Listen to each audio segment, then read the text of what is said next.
नमस्कार, मैं हूं मोहन तिवारी। आज के मुद्दे में आपका स्वागत है और आज का मुद्दा है नए राज्यपाल पुरानी चुनौतियों के बीच पहुंचे हुए हैं छत्तीसगढ़। कल उनका शपथ ग्रहण है और कल से ही उनके सामने नई नई चुनौतियां दिखाई देंगी। हालांकि उम्मीद काफी है उनसे और राज्य सरकार ने भी इस उम्मीद को जाहिर किया है कि जो पुराना अनुभव है उसे भूलकर नई शुरुआत नए राज्यपाल के साथ वो करेंगे और जो टकराव जैसी स्थितियां पिछले राज्यपाल के कार्यकाल में हमें देखने को मिली थी वो शायद खत्म होगी, जिससे कि एक नई राह विकास की आगे बढ़ेगी। लेकिन ऐसे में क्या क्या चरण सामने आएंगे, किस तरीके की स्थितियां बन सकती है और क्या इसमें कोई राजनीतिक दांवपेच भी है, इसी पर आज हमारी चर्चा केंद्रित है। मिलते हैं उन मेहमानों से जो इस चर्चा में हमारे साथ रहेंगे। हम बहुत स्वागत करते हैं। स्टूडियो में हमारे साथ मौजूद हैं निश्चय वाजपेयी जी, जो कि भाजपा का पक्ष हमारे बीच रखेंगे। कांग्रेस का पक्ष रखने के लिए हमारे साथ जुड़ रहे हैं रवि गौलानी जी। इसके अलावा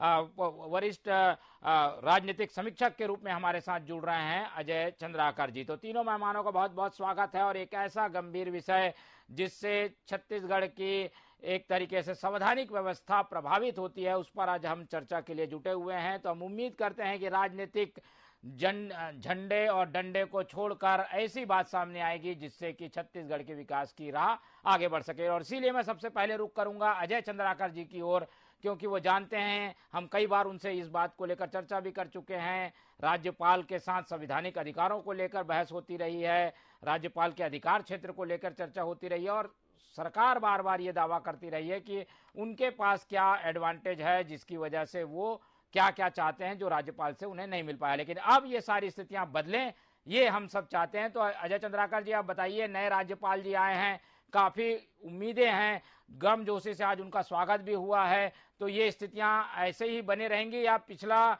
कुछ असर भी पड़ेगा उनके कार्यकाल पे भी?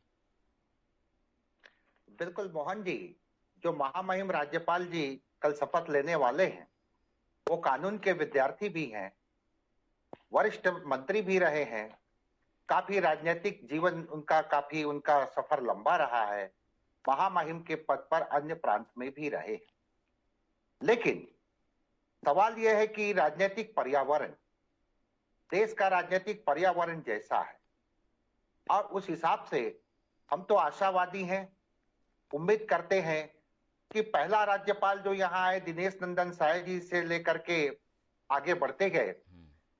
पिछले राज्यपाल जी के कार्यकाल में जो विवाद की स्थिति आई वैसी स्थिति छत्तीसगढ़ के लिए ना आए, क्योंकि वो कानून के विद्यार्थी हैं तो उनका दृष्टिकोण व्यापक होगा, ऐसा उम्मीद किया जा सकता है। लेकिन जो मैं राजनीतिक पर्यावरण देश का बोला, तो उस हिसाब से अखिल भारतीय स्तर पर जो राज्यपाल के पद के ऊपर विभिन्न जो विरोधी दल की सरकारें हैं उनके साथ जो वैचारिक असमानता दिखाई दी, जैसे पंजाब का उदाहरण ले लें, सिंगापुर वहां के शिक्षा व्यवस्था को अध्ययन करने के लिए भगवंत सिंह मान की सरकार भेजी, तो जो टीचर गए उनकी नियुक्ति कैसे हुई, उनका खर्चा कैसे हुआ। तमिलनाडु में बात हुई कि मेरा फोन टेप किया जा रहा है, तेलंगाना में भी यही बात हुई, पश्चिम बंगाल में तो और केरल में तो यहां तक स्थिति आ गई कि उनको चांसलर के पद से हटाना पड़ा। तो इस तरह की विवाद की स्थिति ना आए और सबसे अच्छा बढ़िया छत्तीसगढ़िया जो हम कहते हैं, तो यहाँ पर वास्तविक कार्यपालिका प्रधान और नाम मात्र की कार्यपालिका प्रधान में सामंजस्य हो और निष्पक्षता के साथ प्रदेश के हित के लिए जो और तत्काल जो आवश्यकता है उन विषयों के ऊपर निश्चित रूप से त्वरित अगर निर्णय लिया जाता है तो उनके अनुभव कानून के विद्यार्थी के रूप में छत्तीसगढ़ की जनता जो इंतजार कर रही है अपने लिए अनुकूल वातावरण के लिए, फ्रूटफुल सिचुएशन के लिए, ऐसा आशा और उम्मीद किया जा सकता है। मोहन जी, बिल्कुल, तो उम्मीदें सबको हैं और पिछला जो अनुभव था कुछ तल्खी भरा था, कुछ 2-3 विषय थे जिन पे एक तरीके से मतभेद था और यही मतभेद जो है वो पूरे कार्यकाल में छाया रहा। सामने आरक्षण विधेयक को पास करना भी एक चुनौती है, कुलपति की नियुक्ति को लेकर अलग से विधेयक पेंडिंग है। तो इन सब विधेयकों पर क्या कुछ होगा, इस पर हमारी नजर बनी रहेगी। एक एक प्रतिक्रिया कांग्रेस और भाजपा से ले लेते हैं। सबसे पहले रुख करते हैं कांग्रेस की ओर, क्योंकि कांग्रेस से काफी उम्मीदें हैं, सरकार उनकी है, तो सरकारी कामकाज के लिहाज से राजभवन से काफ़ी चीज़ों को जो है वो पास कराना पड़ता है। अब राज्यपाल नए हैं, तो नए राज्यपाल से किस तरीके की उम्मीद है रवि जी आप लोगों को? देखिए मोहन जी, सबसे पहले तो मैं नए राज्यपाल जो हमारे बन रहे हैं विश्व भूषण हरिचंदन जी, मैं उनका स्वागत करता हूं, बधाई देता हूं कांग्रेस पार्टी की ओर से। और एक जैसा कि एक उम्मीद रहती है कि आज अगर हमारे प्रदेश में कांग्रेस की सरकार है, जो भी नए राज्यपाल आ रहे हैं, तो कहीं ना कहीं हमें उनसे बहुत ज्यादा उम्मीदें हैं कि वो देखेंगे कि किस प्रकार से निष्पक्ष वो फैसले ले सके, किस प्रकार से जैसे सरकार की जो चीजें, जो बिल पास होकर के उनके पास जाएंगे या जो उनके टेबल पर ऑलरेडी पेंडिंग पड़े हुए हैं, तो वो त्वरित उसके ऊपर फैसला लें। और जो हमारी सरकार की एक जिस तरह से वर्किंग चल रही है, जिस प्रकार से माननीय मुख्यमंत्री भूपेश बघेल जी काम कर रहे हैं, उनकी कार्यशैली के हिसाब से राज्यपाल जी जो है वो उनकी बातों को समझेंगे और पूरे छत्तीसगढ़ में रह रही जो हमारी 3 करोड़ की जनता है, जिसमें बहुत बड़ा वर्ग आदिवासियों का है, बहुत बड़ा वर्ग महिलाओं का है, बहुत बड़ा वर्ग अन्य पिछड़ी जातियों का है, तो हर वर्ग के तरफ वो न्याय कर सके, हर वर्ग के बारे में जान सके। जैसा कि आपने भी कहा और अजय चंद्राकर जी ने भी कहा कि उनका एक बहुत बड़ा राजनीतिक करियर रहा है, लगभग 80 से ऊपर वर्ष की उनकी आयु है और इतने वो कई बार विधायक रहे हैं, बहुत सारे विभागों में वो मंत्री भी रह चुके हैं, तो उनका काफी अनुभव है चीजों के ऊपर। तो उनके अनुभव के अनुरूप ही हमें उनसे उम्मीदें हैं कि जो अभी उनके तरफ चीजें रुकी हुई हैं, जैसा कि पिछले कुछ समय से हम देख रहे थे कि हमारी सरकार की तरफ से जो चीजें राज्यपाल महोदया की तरफ जा रही थी, तो कहीं ना कहीं किसी न कुछ टेक्निकल रीजन से वो रुक रही थी। तो रुकने से हमारा तो कोई नुकसान नहीं है, लेकिन छत्तीसगढ़ की जनता का जो है वो नुकसान हो रहा था। चीजें पेंडिंग हो जाती है तो हम उनके अनुरूप चीजें कर नहीं पाते हैं, क्योंकि राज्यपाल के हस्ताक्षर मैंडेटरी होते हैं, उसके बाद ही कानून बनता है और चीजें आगे बढ़ती हैं। तो हमें राज्यपाल जी से बहुत सारी उम्मीदें हैं और हमारी उम्मीदें अपने लिए नहीं है, जो छत्तीसगढ़ में रह रही जनता है, जो छत्तीसगढ़ में रह रहे छात्र हैं, जो भविष्य देख रहे हैं, जो यहाँ के लोगों को उम्मीद है कि हम पढ़ लिख करके आगे बनेंगे तो हमें सरकारी नौकरियां मिलेंगी और हमें कोई स्वरोजगार के जो रास्ते और माध्यम बनेंगे, जो यहाँ किसान रह रहा है, जो वो अपनी उपज उगाता है, उसे सही समर्थन मूल्य मिलना चाहिए। तो उसके अनुरूप राज्यपाल जी से बहुत सारी उम्मीदें हैं कि जो नीतियां जिस प्रकार से माननीय मुख्यमंत्री जी ला रहे हैं, तो उसके अनुरूप वो कार्यशैली भी अपनी बनाएं और कंधों से कंधा मिला करके माननीय मुख्यमंत्री जी के साथ आगे बढ़े। अगर छत्तीसगढ़ बढ़ेगा तो देश बढ़ेगा। बिल्कुल, चलिए वाजपेयी जी की ओर रुख कर लेते हैं। वाजपेयी जी, जब भी तल्खी राजभवन और राज्य सरकार की ओर के बीच हुई है, तब निशाने में भाजपा आ गई है। भाजपा पर अप्रत्यक्ष रूप से इस बात का आरोप बार बार लगता है, हर बार उन्हें विवादों में खींच लिया जाता है। ऐसी स्थितियां अब ना बने, इसका ध्यान रखेंगे, इसके लिए क्या करेंगे आप लोग? बीजेपी की क्या भूमिका रहेगी? देखिए, अभी जो हरिचंदन जी इतने वरिष्ठ, इतने पुरोधा राजनेता, वो हमारे राज्य के मुखिया बने हैं। मैं भारतीय जनता पार्टी की तरफ से उनका बहुत बहुत स्वागत करता हूं। और इतना लंबा उनका अनुभव है, संतुलन बनाना और राज्यपाल की जो भूमिका होती है, जैसे घर में बुजुर्ग की भूमिका होती है, काम तो जो युवा पीढ़ी है वो करती है और लोगों के जिम्मे काम होता है, लेकिन बुजुर्ग का काम होता है कि वो सही दिशा में काम करे। ऐसे ही वो संविधान के संरक्षक के तौर पर, संविधान के मुखिया के तौर पर, राज्य के मुखिया के तौर पर अपने दायित्व का निर्वहन करेंगे, इसमें कोई शंका है नहीं। और मैं तो इतना ही कहना चाहूँगा, अभी बहुत सारे विषय जो उठाए जा रहे हैं, एक राज्यपाल जी की विदाई हुई है, एक नए राज्यपाल जी आए हैं, हम इन बातों पे कोई ऐसी टीका टिप्पणी करने का विषय नहीं होना चाहिए। और ये जिम्मेदारी राज्य सरकार की भी है कि वो राज्यपाल जी, महामहिम राज्यपाल जी के पद की गरिमा का पालन करें।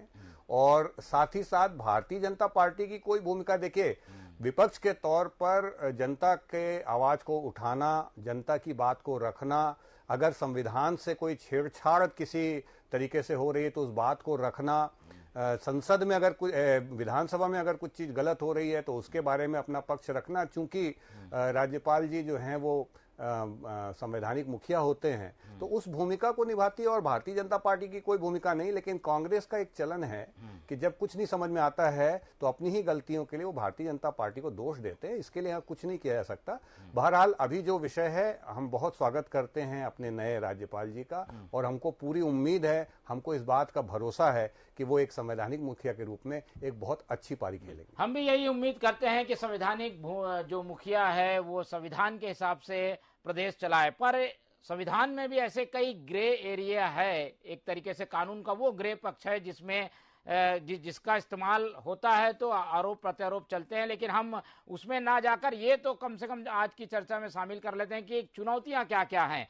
मैं अजय चंद्राकर जी की ओर रुख करूंगा। 3-4 प्रमुख चीजें हैं चंद्राकर जी, उनका कैसे हल निकलेगा या नए राज्यपाल इसे कैसे हल करेंगे, ये गुत्थी कैसे सुलझेगी। एक तो आरक्षण विधेयक, जितने विधेयक पेंडिंग हैं उसको लेकर डिसीजन, इसके अलावा कुलपति के नियुक्ति को लेकर जब भी बात आती है तो बार बार ये आरोप लगता है कि किसी पार्टी विशेष के लोगों की नियुक्ति राज्यपाल कर रही हैं जबकि स्थानीय लोगों की अनदेखी हो रही है। तो ऐसे ये 3-4 प्रमुख मुद्दे हैं जिस पर मतभेद है। इसे कैसे खत्म किया जाएगा, कोई रास्ता निकल सकता है क्या इसका?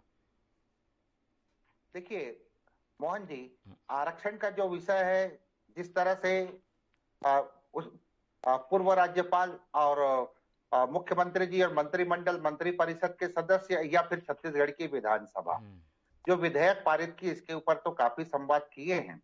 लेकिन वर्तमान राज्यपाल जो हैं वो कानून के विद्यार्थी भी हैं और कानून के विद्यार्थी होने के कारण वो सभी एस्पेक्ट को समझेंगे। लेकिन मूल बात यह है कि लोकतंत्र में जनता का हित सर्वोपरि है, चाहे वो सर्वांगीण विकास का विषय हो या फिर आरक्षण का विषय हो या फिर अन्य बिल जो हैं उनके ऊपर त्वरित निर्णय होगा, ऐसी अपेक्षा है। लेकिन जहां तक कुलपति जी के नियुक्ति की बात है, शिक्षा जगत में सब हैरान हो गए कि ऑर्डर कैसे तुरंत निकल गया। कुछ दिनों पहले ही कार्य परिषद की वो बैठक हुई थी उसके लिए और तुरंत रिजल्ट आ गया। डॉक्टर लक्ष्मण चतुर्वेदी जी जब बनारस से आए थे वाइस चांसलर बनके, आपको याद होगा मोहन जी जी जी, तो उस समय काफी विरोध हुआ था और उसके पहले ये सभी विश्वविद्यालयों में बाहर के ही कुलपति आ रहे थे। तो एक प्रकार से यहाँ के स्थानीय शिक्षाविदों में निश्चित रूप से असंतोष था। दूसरी बात आती है सैद्धांतिक रूप से कि अपने प्रदेश में, अपने ही प्रदेश के शिक्षाविद अगर कुलपति पद पर नहीं बनेंगे, एक अपेक्षा रहती है तो स्थानीयता को, प्रतिभा को निश्चित रूप से महत्व देना चाहिए। और इसमें तो जिस तरह से अब वो अयोध्या से आएंगे, अब आने के बाद यहाँ के एटमॉस्फेयर को समझना दूसरी बात है। तीसरी बात ये हो गया मोहन जी, मैं एकदम प्रैक्टिकल बात करूं, एम कुमार साहब यूजीसी के चेयरमैन प्रेस कॉन्फ्रेंस किए 1 महीना पहले और उस प्रेस कॉन्फ्रेंस में साफ साफ कहा गया है कि अब किसी भी सेंट्रल यूनिवर्सिटी को, स्टेट यूनिवर्सिटी को, डीम यूनिवर्सिटी को अनुदान नहीं देगी और हेपा करके एक ऑर्गेनाइजेशन बनाए, जैसे अंबानी या अडानी जैसे या फिर बिल्डर जो मार्केट से लोन लेते हैं, लोन लेकर के व्यवसाय करते हैं, किस्त पटाते हैं और ब्याज पटाते हैं। आज सभी विश्वविद्यालयों के लिए वही व्यवस्था की बात एम कुमार साहब अपने वाइस प्रेस कॉन्फ्रेंस में किए। तो इससे क्या होगा, नई शिक्षा नीति के मेरिट भी है तो डीमेरिट भी, और डीमेरिट होने के कारण बीए करना है तो कौन 6 लाख रुपया देगा, पीएचडी करना है तो कौन 10 लाख रुपया देगा। तो ये बड़ी चुनौतियां हैं। और छत्तीसगढ़, हमारे देश में आज जब कहा जाता है कि 80 करोड़ लोगों को 5 किलो अनाज माननीय प्रधानमंत्री जी के नेतृत्व में दिया जा रहा है, तो वो इतना खर्च कैसे उठा पाएंगे। तो अब ये चैलेंज है कि जो भी वाइस चांसलर आएंगे वो यहाँ पर कैसे तालमेल बिठाएंगे कि वो सिर्फ यूजीसी के एक एजेंट बन के रहेंगे या फिर एजेंट बन के रहने के बाद वो अपना क्या कह सकते हैं कि सही में शिक्षा जगत के लिए, बच्चों के सर्वांगीण विकास के लिए काम करेंगे। मोहन जी बिल्कुल, चलिए जी, आपकी बातों से साफ है कि काफी कुछ हद तक ऐसी चीजें जो स्थानीय स्तर पर भी मांग के तौर पर सामने आई हैं, उस समय उसको लेकर लचीला रुख अपनाने की जरूरत है। लेकिन जो बड़े कानून हैं जिनको लेकर अभी भी पसोपेश की स्थिति है, खासतौर पर आरक्षण के मसले पर हम जाएंगे। पहले हम बात कर लेते हैं रवि जी से। रवि जी, आरक्षण का मसला जो है वो अब तक अटका हुआ है। मुझे याद है कि आप जब भी डिबेट में बैठते थे दिन की तख्ती लेकर बैठते थे कि इतने दिन हो गए, अब तो शायद 100 दिन से भी ज्यादा हो गए होंगे। आप लोग क्या इस पे विचार कर रहे हैं, क्या चल रहा है, आप लोग क्या उम्मीद लगाए नए राज्यपाल से? देखिए मोहन जी, आपने बिल्कुल सही कहा, हम तख्ती लगा के बैठते थे और बड़ा दर्द है हमारे अंदर कि हमने एक विशेष सत्र बुलाया माननीय मुख्यमंत्री जी ने और उसके में पारित करा और सर्व सहमति से वह विधेयक पारित हुआ था। मैं रिपीट कहना चाहूंगा, सर्व सहमति से। उसके बावजूद भी वो अभी अटका हुआ है। राज्यपाल महोदया ने उसको रोक करके रखा।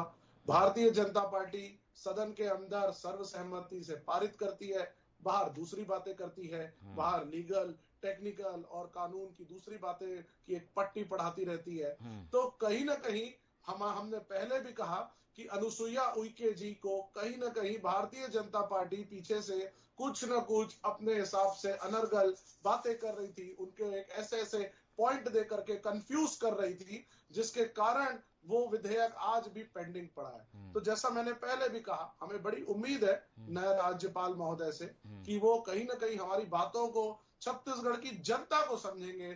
चूंकि वो उड़ीसा के ही बेसिक रहे हैं, तो उड़ीसा और छत्तीसगढ़ पड़ोसी राज्य रहे हैं, बहुत सारी हमारी चीजें सिमिलर हैं, तो कहीं ना कहीं वो हमारी चीजों को समझेंगे कि यहाँ की जनता कैसे रह रही है, कैसे आदिवासी वर्ग रह रहा है, कैसे गरीबी रेखा के नीचे के लोग रह रहे हैं, कैसे SC ST OBC हर तरफ के लोगों का जीवन यापन हो रहा है। तो उनसे बहुत ज्यादा मैं पिछले बार राज्यपाल भी समझना चाह रही थी, लेकिन जो बयानों की सीमाएं हैं, बयानों की सीमाएं पार करके राज्यपाल के खिलाफ बयान दिए गए थे, फिर ऐसे में कैसे मिलके कोई चला जा सकता है? कांग्रेस उस सीमा को पार कर जा रही थी, ऐसी स्थितियां बनी थी। बयान आप बात समझिए मोहन जी, कभी भी अगर कोई प्रतिक्रिया आती है तो वो क्रिया के कारण ही आई है, और बयान कभी भी हमने राज्यपाल जी के महोदया के खिलाफ नहीं दिया। हमने हर बार ये कहा कि वो एक सलाहकार की बात सामने आ जाती थी तो कौन सलाहकार है, कभी जनगणना की बात आ जाती थी तो वो किस प्रकार की बातें हैं, कभी बीजेपी एक दूसरी बात करती थी, वो जाकर के कहीं ना कहीं दूसरी बातें करके आते थे। तो बात इस तरह की रहती थी कि राज्यपाल जो एक न्यूट्रल पोजीशन होती है, उसे भारतीय जनता पार्टी कहीं ना कहीं ओवरटेक करने की कोशिश कर रही थी, कहीं ना कहीं दबाव में डाल करके अपनी बात को करने की कोशिश कर रही थी।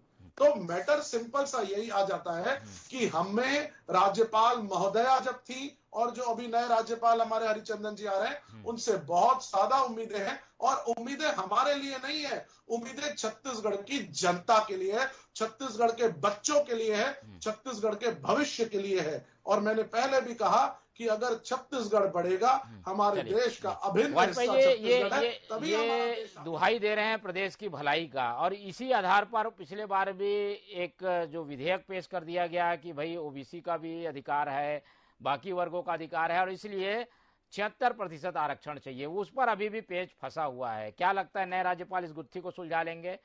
देखिए, मैं पहली बात ये कह दूं कि वापस से एक जो ये स्वागत का आज अपनी चर्चा थी, उसको एक उस पूरे पुराने बात पे लेके आ गए, इसलिए मुझे जवाब देना पड़ेगा। मुंह पे अगर ये उंगली डालेंगे तो आवाज तो आएगी। मैं आपसे बताता हूं कि ये भूपेश बघेल जी की सरकार जिस 58% आरक्षण को नहीं बचा पाई, वो 76% आरक्षण लेके आई। जिस वनांचल में रहने वाले हमारे वनवासी भाइयों की ये बात कर रहे हैं, उनको 32% का आरक्षण मिल रहा था, वो आरक्षण आज नहीं मिल रहा। भारतीय जनता पार्टी के शासनकाल में पूरे समय जो इनको आरक्षण हमारे वनवासी क्षेत्र में रहने वाले आदिवासी भाइयों को मिला, उस आरक्षण को समाप्त करने का काम किया। और उनके बीच में ये बात बड़ी स्पष्ट है कि इसको बड़े साजिश के तरीके से भूपेश बघेल की सरकार ने किया। अब आप एक चीज बताइए, संवैधानिक जो सीमाएं हैं आरक्षण को लेकर के, उसमें माननीय उच्चतम न्यायालय का स्पष्ट इसमें निर्देश है, डायरेक्शन है कि अगर आपको कभी ये सीमा लांघनी है तो वो विशिष्ट परिस्थितियां होनी चाहिए, उस वर्ष विशेष के लिए होनी चाहिए, उसका अध्ययन होना चाहिए। और इन किसी भी चीजों का आज तक कागज इसलिए नहीं दे पाए क्योंकि इनके पास है नहीं, इन्होंने वो काम किया ही नहीं, और इनकी मंशा भी नहीं है। इनकी मंशा वास्तव में वनवासी समाज के, आदिवासी समाज के भाइयों को इस आरक्षण से विरत रखने की है, उससे महरूम रखने की इनकी जो मानसिकता है, छोटी मानसिकता है। सुनिए ना भाई साहब, मैंने आपको पूरा सुना, आपने चूंकि विषय छेड़ दिया इसलिए मैं आपको पूरी बात वापस से याद दिला रहा हूं। और मैं ये कहना चाहता हूं कि जो पुरानी हमारी जो जिन राज्यपाल जी की अभी विदाई हुई है, उनकी चिंता केवल एक थी, वो भी कानून की बहुत गहरी जानकार थी और कानून की विद्यार्थी थी। उनका कहना यह था कि जो कानून और संविधान के दायरे से बाहर है, जिसके लिए जो प्रक्रिया की जानी चाहिए थी वो नहीं की गई है। वो विशिष्ट परिस्थितियां क्या है ये बताई नहीं जा रही हैं, ये रिपोर्ट पेश नहीं की जा रही, ना तो इन्होंने विधानसभा में वो रिपोर्ट दी, ना राज्यपाल जी को रिपोर्ट दी। और उनको ये शंका थी कि इस चक्कर में जो है हमारे वनवासी समाज के आरक्षण को उलझा ना दिया जाए कानूनी लड़ाई में, इसलिए उन्होंने इस पर अपनी शंका व्यक्त करके कुछ चीजें जानकारी मांगी थी। और कांग्रेस सरकार ने देखिए, मेरे को मेरा पक्ष रख लेने दीजिए ना, आपने रख लिया। नहीं, चलिए, मैं ये बोलना चाह रहा हूँ, सुनिए ना, ये जो विषय है जबरदस्ती का विवाद बनाने का, हमारा एक कहना है कि ये जो विषय है विवाद का विषय बनाना काम कांग्रेस का काम है। कांग्रेस स्वयं जानबूझ के एक अपनी कुत्सित मानसिकता से, गलत मानसिकता से हमारे वनवासी समाज के भाइयों का आरक्षण समाप्त करना चाहती है और उसके लिए तरह तरह के प्रपंच आरक्षण के पक्ष में है कि नहीं?